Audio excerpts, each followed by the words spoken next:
청풍에 찬 바람이 목덜미를 스칠 때 한 여인의 목에 밧줄이 걸립니다. 조선 500년 동안 왕실 여인이 교수형으로 죽은 이야기는 단 한 번뿐입니다. 더 충격적인 건 그 여인이 세종의 후궁이었고 새 왕자를 낳았으며 단종을 아기 때부터 품에 안고 키운 유모였다는 사실입니다. 끝까지 듣고 싶다면 지금 구독을 눌러주세요. 오늘 이야기는 영웅 찬양이 아니라 권력이 사람의 이름을 어떻게 지우는지 보여주는 기록입니다. 사람들은 늘 묻습니다. 왜 사약이 아니었을까? 왕실의 체면을 지키는 죽음이 아니라 가장 모욕적인 죽음이었을까? 그 질문이 무서운 이유는 답이 한 가지가 아니기 때문입니다. 누군가는 죄가 크다고 말하고 누군가는 죄가 없었기에 더 잔혹했다고 말합니다. 우리는 지금 한 여인이 충성의 끝에서 반역자로 바뀌는 순간을 따라갑니다. 그 경계는 칼보다 얇고 어둠보다 깊었습니다. 그녀의 이름은 양씨였습니다. 기록은 그녀를 혜빈이라 불렀습니다. 청주에서 태어나 지방 관료 집안의 딸로 자랐고 비단을 만지며 바느질을 배우던 평범한 양반 교수였습니다. 다만 평범하다는 말 속에는 함정이 있습니다. 평범한 집안의 딸도 궁에 들어가면 하루아침에 정치의 한가운데로 끌려옵니다. 그곳에서 사랑은 보호가 아니라 표적이 되기도 합니다. 양씨가 정확히 언제 궁에 들어왔는지 날짜는 흐릿합니다. 하지만 어느 순간부터 그녀는 임금의 시선 안에 있었고 승운으로 후궁이 되었습니다. 정식한 택의 화려한 행렬이 아니라 조용한 선택이었습니다. 조용한 선택은 기록이 적습니다. 기록이 적은 사람일수록 나중에 더 쉽게 희생됩니다. 그녀는 큰 목소리를 내지 않았고 그 침묵이 훗날 죄가 되었습니다.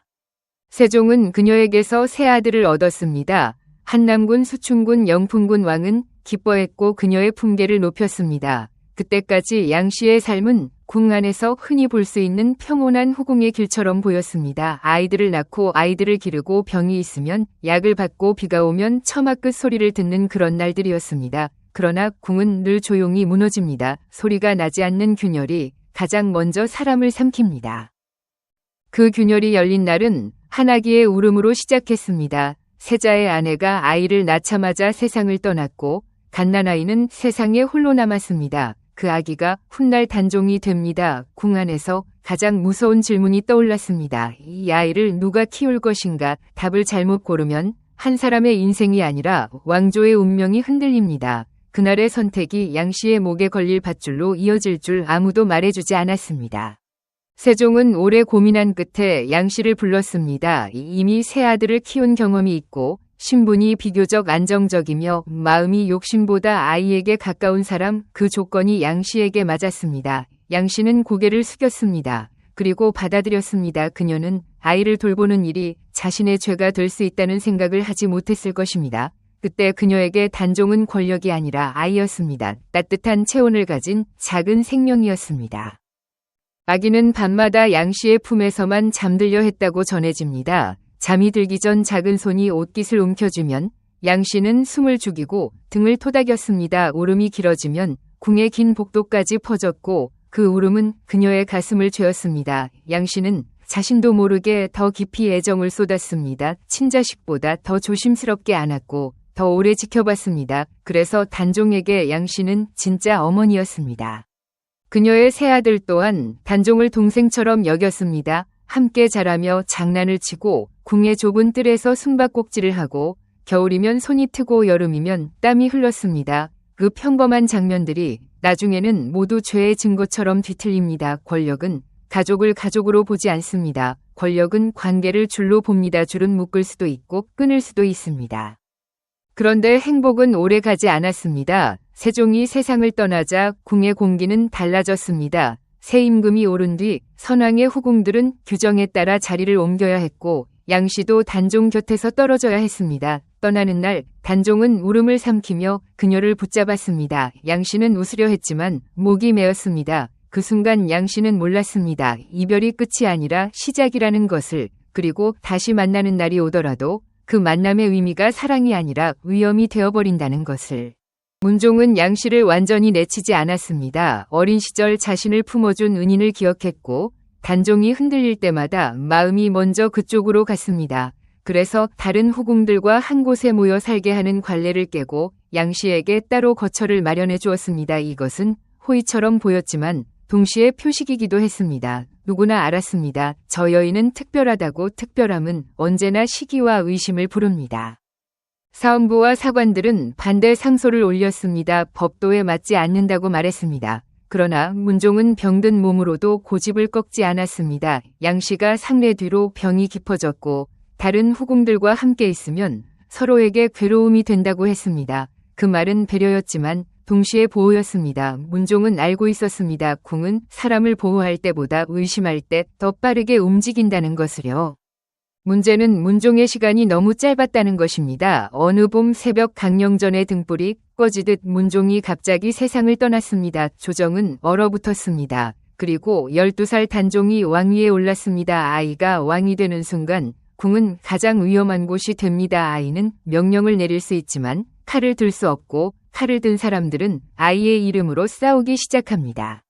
내전은 비어 있었습니다. 왕비가 없었고 공식적인 어른도 없었습니다. 대신들은 단종을 보필해야 했고 단종이 마음으로 의지하는 사람을 곁에 두는 것이 필요하다고 판단했습니다. 그때 다시 양씨가 불려옵니다. 양씨는 원치 않게 다시 무대 위에 서게 됩니다. 그녀는 정치의 문을 열려고 한 적이 없지만 정치가 그녀를 끌어당겼습니다. 단종은 양씨를 보면 잠시 숨을 돌렸습니다. 어린 왕에게 궁은 낯선 얼굴과 차가운 예법의 숲이었지만 양씨는 유일하게 따뜻한 사람이었습니다. 그래서 단종은 더 자주 양씨를 찾았고 작은 선물과 하사품을 보냈습니다. 그 행위는 효심이었지만 바깥에서는 다른 의미로 번졌습니다. 그 아이가 저 여인에게 기대고 있다. 그 말이 퍼지는 순간부터 위험이 시작됩니다. 수양대군은 그 장면을 보고 있었습니다. 그는 웃지 않았고 화를 내지도 않았습니다. 다만 계산했습니다. 단종 곁의 어른은 곧 정통성의 그늘이 됩니다. 양씨에게는 세 아들이 있고 그 아들들은 혼인으로 여러 가문과 이어져 있습니다. 그 연결이 단종을 중심으로 뭉치면 언제든 자신에게 칼이 될 수 있습니다. 수양대군은 마음속에서 이미 결론을 내렸습니다. 저 여인은 제거해야 할 장애물이다. 그때부터 궁 안에는 이상한 소문이 돌기 시작했습니다. 누가 먼저 흘렸는지 기록은 없지만 소문은 기록보다 빠릅니다. 양씨의 거처 주변에서 낯선 발자국이 새벽마다 사라졌다 한다. 누구든 만나면 조용히 고개를 숙이고 지나가지만 뒤에서는 이름을 적는다 한다. 소문은 이렇게 자랍니다. 사실이 부족할수록 상상이 채우고 상상이 채울수록 공포가 커집니다. 양씨는 아무것도 하지 않으려 했습니다. 그저 단종을 지켜보고 아이 같은 왕이 겁먹지 않게 손을 잡아주려 했습니다. 하지만 궁은 가만히 있는 사람에게도 죄의 옷을 입힙니다. 어느 날 그녀의 시녀 하나가 사라집니다. 밤에 물을 뜨러 나갔다가 돌아오지 않았습니다. 다음 날 아침 그 시녀의 머리핀만 우물가에서 발견됩니다. 사람들은 낮은 목소리로 말했습니다. 입이 많은 자는 먼저 사라진다고요. 수양대군은 다른 후궁을 끌어올립니다. 아들이 없고 자신에게 위협이 되지 않으며 외가가 자신의 편에 가까운 인물에게 자리를 줍니다. 이것은 단순한 후궁의 서열 싸움이 아니라 궁의 중심을 옮기는 작업이었습니다. 양씨는 느꼈습니다. 단종이 자신에게 오는 길목마다 눈이 늘어나는 것으로 문이 닫히는 소리가 이전보다 무겁게 들렸습니다. 그러던 어느 밤 양씨는 작은 종이 한 장을 받습니다. 종이는 젖어 있었고 글씨는 급했습니다. 전하 곁을 떠나시게 하려는 움직임이 시작되었다. 대비할 시간이 많지 않다. 누가 보냈는지 알 수 없었습니다. 양씨는 손끝이 차가워졌습니다. 아이를 지키려면 움직여야 합니다. 그러나 움직이는 순간 역모가 됩니다. 그날 밤 양씨는 처음으로 깨닫습니다. 자신이 서 있는 곳이 충성의 땅이 아니라 함정의 가장자리라는 것을. 1453년 어느 날 궁의 공기가 비명처럼 갈라집니다. 칼을 든 군사들이 대전을 에워싸고 발소리가 돌바닥을 찍습니다. 그날은 계유정난이라 불립니다. 수양대군이 김종서, 황보인 같은 고명대신들을 무력으로 제거한 사건입니다. 피가 마루 틈으로 스며들고 사람들은 쓰러지며 이름을 부릅니다. 어린 단종은 떨면서도 아무 말도 하지 못합니다. 왕의 입이 닫히는 순간부터 나라의 목소리는 칼이 됩니다. 양씨는 그 소식을 듣고 단종에게 달려가려 합니다. 그러나 내전의 문은 이미 잠겼고 창밖에는 갑옷의 그림자가 가득합니다. 그녀는 문을 두드리지 못합니다. 두드리는 순간 자신과 단종 모두 위험해질 수 있기 때문입니다. 대신 그녀는 방 안에서 촛불을 끄고 숨을 죽입니다. 어둠 속에서 그녀는 느낍니다. 권력은 밖에서 들어오는 것이 아니라 안에서 자라는 것이므려.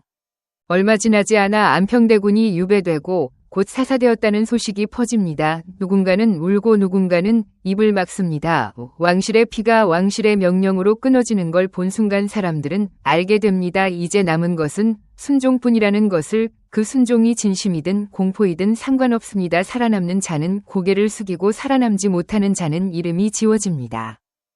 정난 이후 단종은 더 외로워졌고 더 자주 양씨를 찾습니다. 아이는 사람을 잃을 때 가장 가까운 체온을 찾습니다. 양씨는 단종을 안심시키려 하지만 자신도 떨고 있습니다. 그럼에도 그녀는 표정을 숨깁니다. 궁에서 두려움을 드러내는 것은 피를 보여주는 것과 같습니다. 누군가 그것을 냄새 맡으면 끝까지 따라옵니다. 수양대군은 이 관계를 끊으려 합니다. 먼저 단종의 혼인을 서둘러 왕비를 드립니다. 내전의 중심이 바뀌면 양씨의 자리는 자연히 줄어든다고 계산합니다. 1454년 정순왕후가 들어오고 궁 안에는 새로운 규칙이 만들어집니다. 이제 단종이 기대야 할 어른은 양씨가 아니라 왕비의 예법이 됩니다. 그러나 마음은 규칙으로 바뀌지 않습니다. 단종은 여전히 양씨를 떠올립니다. 양씨는 조심스럽게 물러나지만 완전히 사라지지는 않습니다. 그녀에게 단종은 여전히 아이였고 아이는 여전히 위험했습니다. 그녀는 말을 아끼고 방문을 줄이고 시녀들에게도 조용히 하라고 합니다. 그때부터 그녀의 거처에는 이상한 침묵이 쌓입니다. 마치 누군가 밖에서 숨을 새고 있는 듯한 침묵입니다. 이런 시기에 사람들은 서로를 찾습니다. 단종을 지지하던 종친들은 마음 둘 곳이 없었고 그중 금성대군 같은 인물은 수양대군의 행보를 두려워합니다. 양씨의 아들들도 금성대군과 가까웠다는 말이 돌기 시작합니다. 실제로 얼마나 깊었는지는 알기 어렵지만 중요한 것은 사실이 아니라 인식입니다. 권력은 진실을 보지 않고 위험의 가능성을 봅니다. 그리고 1455년 6월 마침내 수양대군은 단종에게 선의를 강요합니다. 14살 소녀는 버틸 힘이 없었습니다. 그는 글로 자신을 내려놓고 숙부에게 왕좌를 내줍니다. 그 순간 양씨의 가슴은 무너집니다. 그녀가 품에 안고 키운 아이가 더 이상 왕이 아닙니다. 왕이 아니라 표적이 됩니다. 왕좌에서 내려오는 순간부터 단종은 누구든 제거할 수 있는 존재가 됩니다. 세조가 즉위한 뒤 조정에는 고변문이 올라옵니다. 누가 썼는지 누가 시켰는지 문서의 냄새는 모호합니다. 그러나 그 문서는 충분했습니다. 양씨와 금성대군 화이군 등이 단종을 다시 옹립하려 한다는 내용입니다. 이것이 사실인지 조작인지 후대에도 논쟁이 남습니다. 하지만 그날의 궁에서는 논쟁이 허락되지 않았습니다. 세조에게 필요한 것은 진실이 아니라 명분이었습니다. 세조는 빠르게 움직입니다. 양씨와 영풍군은 청풍으로 한남군은 다른 곳으로 금성대군과 화이군도 각기 유배됩니다. 양씨는 아들들을 불러 마지막으로 무슨 말을 했을까요? 기록은 침묵합니다. 다만 우리는 상상할 수 있습니다. 조용히 살아라라고 했을지 아니면 어떤 일이 있어도 아이를 잊지 말라 했을지. 그러나 그 어떤 말도 그들을 구하지 못합니다. 궁의 결정은 이미 내려졌고 유배는 죽음의 다른 이름이었으니까요. 청풍으로 끌려간 양씨가 본 것은 화려한 궁궐이 아니라 허름한 초막과 차가운 흙바닥이었습니다. 정일품빈에서 죄인으로 떨어지는 데는 하루도 걸리지 않았습니다. 문이 닫히자 바깥의 하늘은 같은데 세상은 다른 색이 됩니다. 그녀의 제사와 제사는 몰수되어 다른 이에게 하사됩니다. 평생 쌓은 시간이 한 장의 명령으로 사라집니다. 그 순간 양씨는 처음으로 알았을지도 모릅니다. 권력이 빼앗는 것은 물건이 아니라 사람의 자리라는 것을요. 조정에서는 상소가 쏟아집니다. 역모를 꾀한 자를 살려두면 나라가 흔들린다. 사직을 위태롭게 한 무리를 처단하라. 글들은 차갑고 단정합니다. 그 단정함이 무섭습니다. 인간의 삶은 늘 복잡한데 문장은 복잡함을 없애고 결론만 남깁니다. 그 결론이 내려지는 동안 양씨는 초막 안에서 숨을 고르며 귀를 기울입니다. 바람 소리 사이로 멀리서 말발굽 소리가 들리면 심장이 먼저 멈춥니다. 양씨는 밤마다 악몽을 꿉니다. 꿈에서는 단종이 어릴 때처럼 울며 손을 뻗습니다. 그러나 그녀가 달려가면 길이 사라지고 밧줄이 하늘에서 내려옵니다. 깨어나면 목이 아프고 입안이 말라 있습니다. 그녀는 물을 마시려고 하지만 물조차 마음대로 얻기 어렵습니다. 유배는 감옥이 아니라 서서히 말라 죽는 시간입니다. 단종은 양씨를 살려달라고 부탁했다고 전해집니다. 양비는 과인의 유무이옵니다. 그 말은 어린아이의 진심이었고 동시에 세조에게는 위험한 소리였습니다. 폐위된 임금의 말이 사람들의 마음을 움직이면 그것은 다시 정통성의 불씨가 됩니다. 세조는 바로 죽이지 말라고 하며 시간을 끕니다. 그러나 시간은 자비가 아니라 계산입니다. 대신들은 포기하지 않습니다. 그들은 계속 압박합니다. 그리고 세조의 귀에 속삭이는 말들이 늘어납니다. 저나 저들을 두면 후환이 됩니다. 양씨는 왕실 가족이어도 이미 정치의 반대편에 섰습니다. 세조는 점점 고립됩니다. 친족을 살리면 약해 보이고 친족을 죽이면 잔혹해 보입니다. 그러나 권력은 잔혹해 보이는 쪽을 더 자주 선택합니다. 두려움이 지배하는 나라에서 온정은 칼보다 위험하니까요.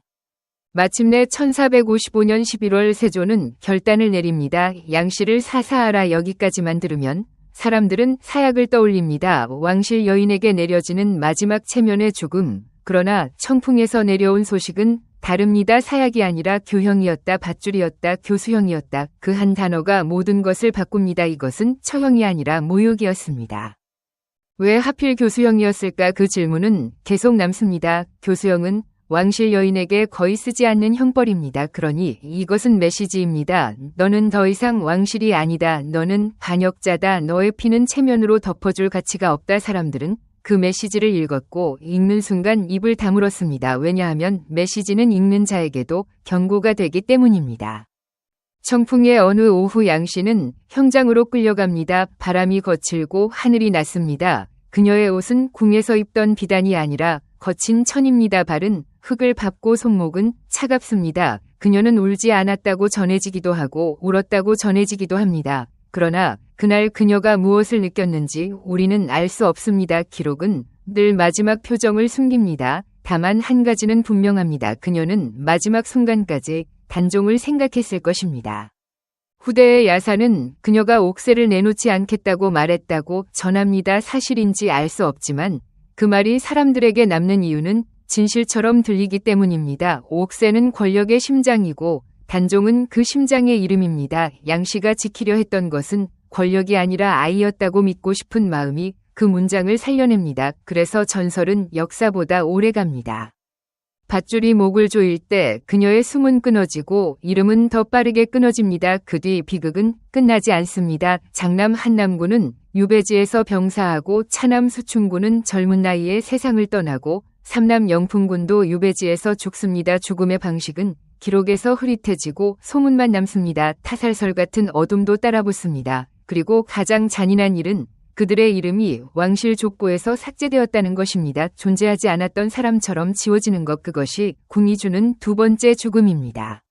청풍 사람들은 그날 이후 말을 아꼈습니다. 누가 먼저 입을 열면 그 입이 먼저 닫힌다는 것을 배웠기 때문입니다. 시장의 웃음소리도 줄었고 아이들의 장난도 일찍 끝났습니다. 밤이면 문빗장을 2번 걸고 등불을 낮췄습니다. 교수형으로 죽은 왕실 여인의 소문은 바람을 타고 퍼졌고 소문은 사람들의 목숨을 더 조여왔습니다. 양씨의 초막에는 곧 다른 사람이 들어왔습니다. 관리들은 남은 물건을 뒤졌고 종이에 남은 흔적을 태웠습니다. 누군가 단종의 이름을 적어둔 쪽지 하나라도 나오면 그날 밤 또 한 사람이 사라질 수 있었습니다. 그 지역의 아전들은 서로 눈을 피했고 서로의 발소리를 기억했습니다. 권력이 가장 먼저 하는 일은 물건을 빼앗는 것이 아니라 기억을 정리하는 일입니다. 단종은 멀리서 그 소식을 듣고도 울 수 없었습니다. 울면 또 누군가가 죽을지 몰랐기 때문입니다. 그래서 왕이었던 아이는 더 빨리 어른이 됩니다. 그러나 그 어른은 강해지는 어른이 아니라 포기하는 어른입니다. 밤에 잠이 오지 않을 때 단종은 어릴 적 자신의 잠을 재워주던 품을 떠올렸을 것입니다. 그 품이 이제는 차가운 흙 아래에 있다는 사실이 가장 잔인한 형벌이었습니다. 세조는 겉으로는 나라의 안정을 말했습니다. 혼란을 끝내기 위해 결단이 필요했다고 말했습니다. 하지만 궁 안에서는 모두가 알았습니다. 결단이란 말은 두려움을 가리는 천이라는 것으로 세조가 밤마다 편히 잠들었는지는 알 수 없지만 그가 지키려 한 것은 왕좌였고 왕좌는 늘 피 냄새를 잊지 못합니다. 그래서 궁의 복도는 더 조용해졌고 그 조용함은 공포가 굳어진 형태였습니다. 양씨의 아들들은 각자의 유배지에서 서서히 지워졌습니다. 병으로 죽었다는 기록은 간단하지만 그 간단함이 더 무섭습니다. 누가 약을 끊었는지, 누가 길을 막았는지, 누가 사람을 떼어냈는지 기록은 말하지 않습니다. 다만 결과만 남습니다. 젊은 나이에 쓰러지고 가족은 흩어지고 집안은 죄인의 집안이 됩니다. 살아남아도 살아있는 것이 아닙니다. 사람들은 그 집안을 피했습니다. 인사하면 의심받고 도우면 연루됩니다. 그래서 가까웠던 이들도 거리를 두었습니다. 문 앞에서 발걸음을 돌리고 담장 너머로 숨을 삼킵니다. 궁에서 시작된 공포는 지방의 밥상까지 내려옵니다. 그때부터 충성은 마음이 아니라 생존 기술이 됩니다. 누구를 사랑했는지보다 누구를 피했는지가 삶을 결정합니다. 시간이 흐르며 양 씨의 이름은 더 깊이 묻힙니다. 왕실 족보에서 빠지고 제사도 끊기고 비석도 세울 수 없습니다. 이보다 무서운 벌이 어디 있을까요? 죽이는 것보다 지우는 것이 더 오래갑니다. 사람은 언젠가 죽지만 이름이 지워지면 태어난 적도 없었던 것처럼 됩니다. 그래서 양 씨의 비극은 밧줄로 끝나지 않습니다. 지워진 뒤에도 계속됩니다.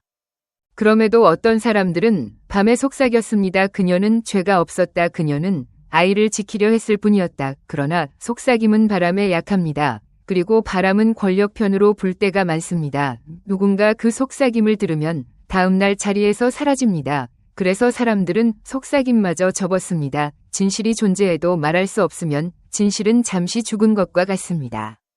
세월이 한참 흐른 뒤에야 후손들이 다시 움직입니다. 기록의 먼지를 털고 가문이 문서를 찾아내고 잃어버린 이름을 모아 하나의 줄을 잇습니다. 그들이 가장 먼저 한 일은 큰 소리로 외치는 것이 아니라 조심스럽게 묻는 일이었습니다. 정말로 역적이었는가? 정말로 음모가 있었는가? 그 질문은 늦게 왔지만 질문이 시작되면 역사는 조금씩 흔들리기 시작합니다.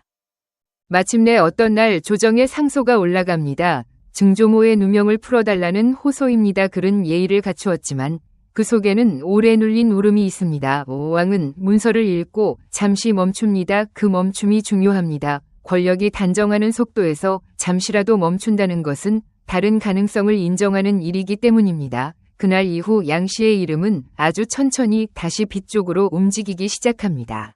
중종 시절 한 후손이 궁궐 문 앞에 섭니다. 그는 떨리는 손으로 상소문을 올립니다. 우리 집안의 이름은 죄인의 이름이 아니었습니다. 그 말은 단순한 가문이 청원이 아니라 기록과 권력 사이에 던진 돌멩이였습니다. 돌멩이는 작아도 물결을 만듭니다. 왕은 문장을 읽다가 한 줄에서 시선을 멈춥니다. 역적이라면 왜 이렇게 오래도록 억울함이 남았는가? 그 의문이 왕의 마음에 작은 균열을 냅니다.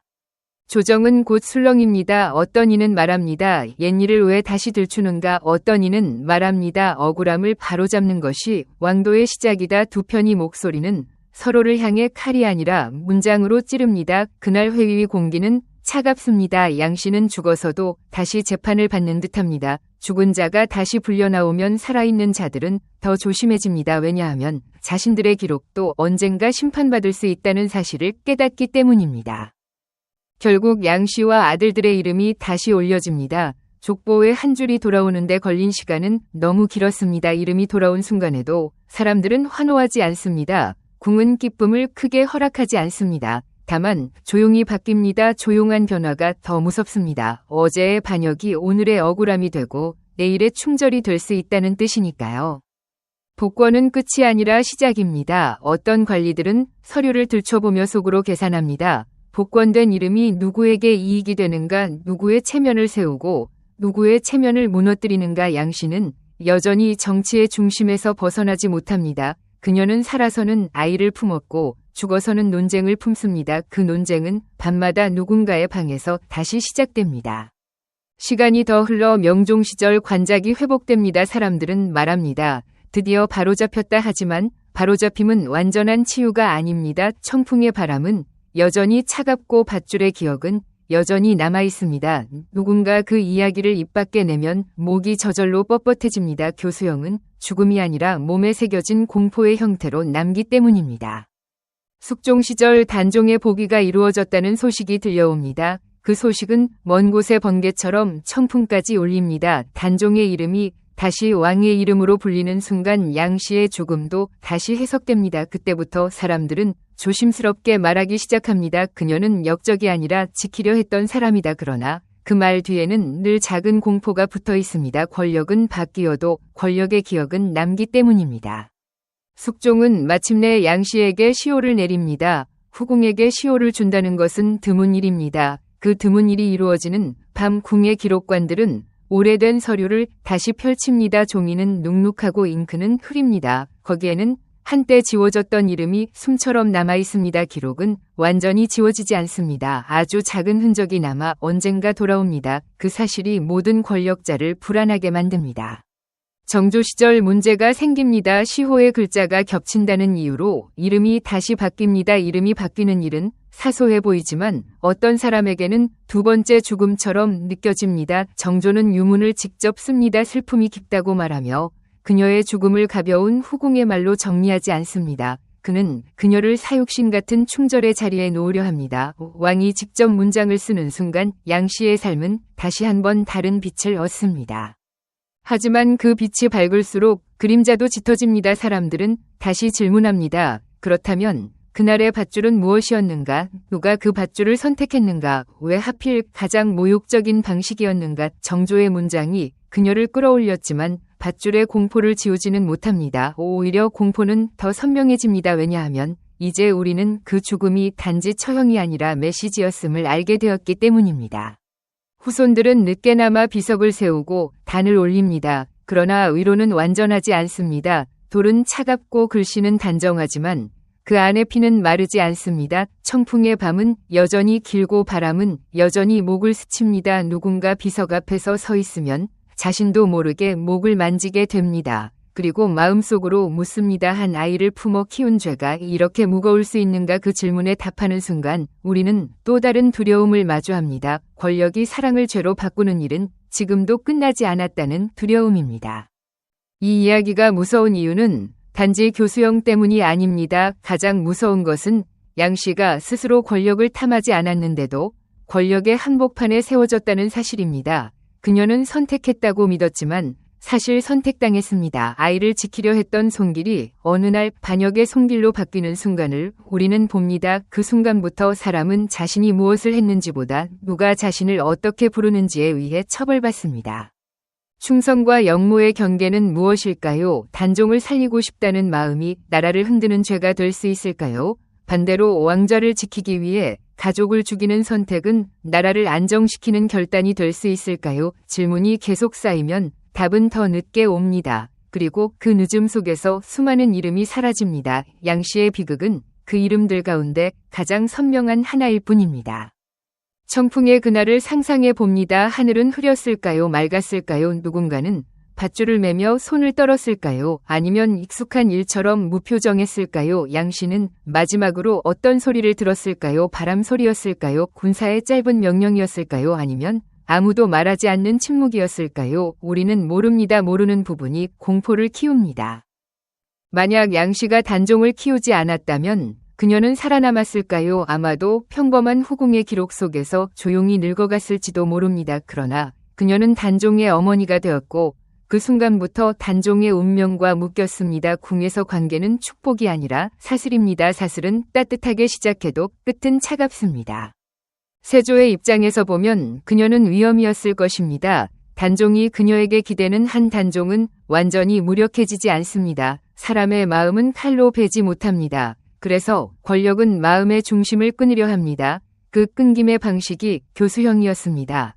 가장 치욕적인 형벌로 그녀를 왕실 밖으로 던져버리는 것, 그 잔혹한 계산이 조선을 더 조용하게 만들었을지도 모릅니다. 하지만 조용함은 언제나 상처 위에 세워집니다. 시간이 흐르며 평가는 바뀌었습니다. 역적이 충신이 되고 죄가 억울함이 되었습니다. 그러나 바뀌지 않는 것도 있습니다. 누군가를 지우는 방식은 시대가 달라져도 반복된다는 사실입니다. 그날 궁은 밧줄로 한 사람을 끊었지만 동시에 많은 사람들의 입을 묶었습니다. 그래서 이 이야기는 과거의 비극이 아니라 권력의 구조를 보여주는 거울입니다. 우리는 오늘도 비슷한 장면을 봅니다. 칼 대신 서류로 사람을 몰아내고 소문으로 이름을 죽이고 모두가 알지만 모두가 모르는 척합니다. 누군가의 삶이 한 문장으로 정리되고 그 문장이 진실처럼 유통됩니다. 양 씨가 겪은 공포는 방식만 바뀌었지 사라지지 않았습니다. 그래서 이 이야기는 멀리 있지 않습니다. 우리 가까이에 있습니다. 그렇다면 그녀는 무엇을 지키려 했을까요? 왕좌였을까요? 아니면 아이였을까요? 저는 후자를 믿습니다. 기록이 승자의 손에 있었다 해도 아이가 그녀의 품에서만 잠들었다는 한 줄은 거짓처럼 느껴지지 않습니다. 그 한 줄만으로도 우리는 알 수 있습니다. 그녀의 충성은 정치가 아니라 삶의 본능이었다는 것을. 그리고 마지막 질문이 남습니다. 사랑 때문에 선택한 일이라면 그것이 어떻게 역모가 될 수 있을까요? 반대로 두려움 때문에 내린 처벌이라면 그것이 어떻게 정의가 될 수 있을까요? 양 씨의 목을 조인 밧줄은 한 사람만 죽이지 않았습니다. 그 밧줄은 시대의 양심도 잠시 조였습니다. 그래서 우리는 계속 묻게 됩니다. 청풍의 차가운 바람 속에서 쓰러진 한 여인의 이야기는 끝났지만 질문은 끝나지 않았습니다. 당신이라면 그 자리에서 무엇을 선택했을까요? 아이를 지키기 위해 침묵했을까요? 아니면 침묵을 깨고 진실을 말했을까요? 오늘 이야기가 마음에 남았다면 구독과 좋아요로 함께 해주세요. 다음 영상에서는 단종을 둘러싼 또 다른 인물의 비극을 따라가며 그날의 공포가 어떻게 이어졌는지 더 깊이 들어가 보겠습니다. 감사합니다.